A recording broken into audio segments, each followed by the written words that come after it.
রাজ্যে ঘটে গেল আরো এক জঘন্য ঘটনা। নিজের কন্যার সামনে মাকে ধর্ষণ, অভিযোগ উঠেছে স্বার্থে বাড়ির সাইদুল ইসলামের বিরুদ্ধে।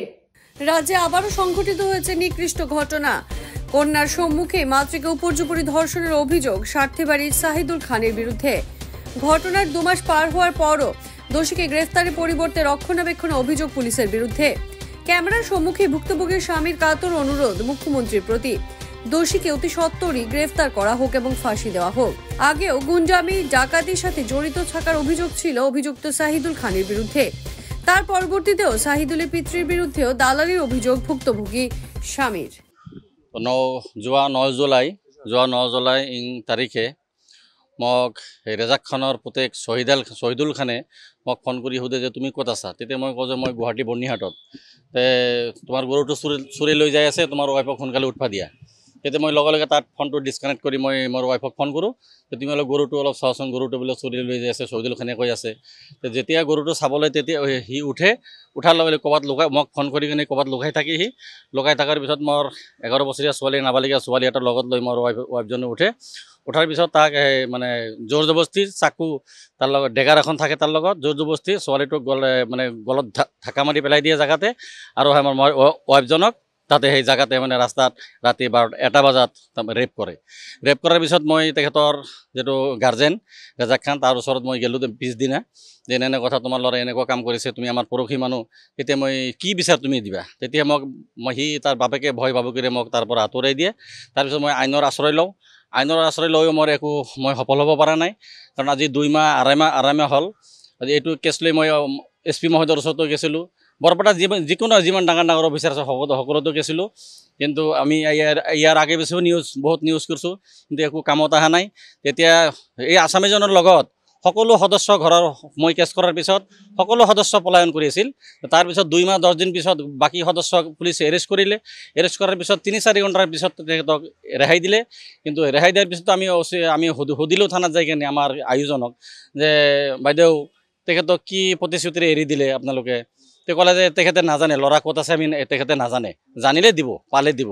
এইটো এটা কথা হ'ল না। আজি 2 মাহ 3 মাহ যিহেতু তেখেতে পলাই আছামীৰ লগত মানে সহকাৰী হিচাপে পলাই থাকি একেলগত পলালে। আৰে বাপেকৰ লগত তেখেতৰ ভাইৰ লগত ল'ৰাৰ লগত যোগাযোগ নাই, এইটো কি কথা কয় আপুনি। ইমান সহজে আপুনি মানি ল'লেও মই কিন্তু মানি ল'ব নোৱাৰোঁ। মই কিন্তু বৃহৎ ব্যৱস্থা ল'ম বা আমি বিচাৰোঁ। আমাৰ কথা এটাই যে আমাৰ অসমৰ মুখ্যমন্ত্ৰী মহোদয়, আমাৰ DGP মহোদয় আৰু আমাৰ বৰপেটা SP মহোদয়ক মই ৰিকুৱেষ্ট কৰিম যে আমি এনেকুৱা অসম বিচৰা নাই যে আমাক ফোন কৰি ৱাইফক ঘৰৰ বাহিৰত ওলাই জবৰদস্তিভাৱে ৰেপ কৰে, তাৰপিছতো পুলিচে তেখেতক মানে ৰেহাই দি আছে, তেখেতক এৰেষ্ট কৰিব পৰা নাই। তেখেতক মানে এই ৰেজাক খান আৰু শহীদুল খান সেই 2টা থানাৰে দালালি কৰাৰ কাৰণে তেখেতক মানে পুলিচে ৰেহাই দি আছে, এৰেষ্ট কাৰণে হয় থানাৰ দালালি কৰে। মানে যিকোনো কেছ তেখেতে পুলিচৰ লগত মানে গোপন বুজাবুজিৰে মানে সলভ কৰে, যিকোনো কেছ। আৰু সেইকাৰণে তেখেতৰ নামত কোনো কেছ নহয়। আমাৰ গাঁৱত এনেকুৱা মানুহ নাই যে তেখেতৰ হাতত মাৰ খোৱা নাই, সকলোকে মাৰে, বেলেগৰ তিৰিক ধৰি মাৰে, কিন্তু পুলিচে সাহস নকৰে তেখেতৰ বিৰুদ্ধে এগেইনষ্টে মানে একশ্যন ল'বলৈ। তাৰপিছত আমাৰ গাঁৱৰ মানুহো ভয় কৰে মানে তেখেতক, মানে গুণ্ডা। সি আমাৰ গুৱাহাটীৰ পৰা গাড়ী হাইজক কৰি লৈ শহীদুল খানে হাইজক কৰি গাড়ী লৈ এই ড্ৰাইভাৰক মাৰি পেলাই মানে পঠিয়াই দিছিল ভাড়া চাৰা নিদিয়াকৈ। তাৰপিছত চাকু মাৰা, ঠেং ভাঙা, বেলেগৰ তিৰি মাৰা, কিমান যে কেছ আছে তাৰ নামত।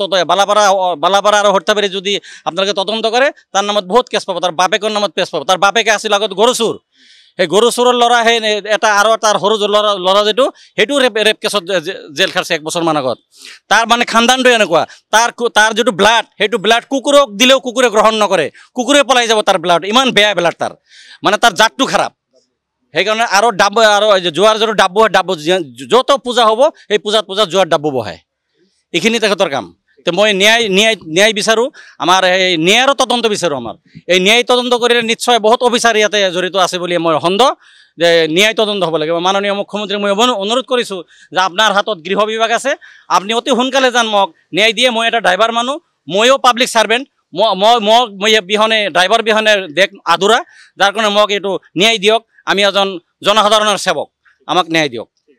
যে কোনো খবৰেৰ জন্য যোগাযোগ কৰুন 7099017330 এবং 7099017110 নম্বৰে।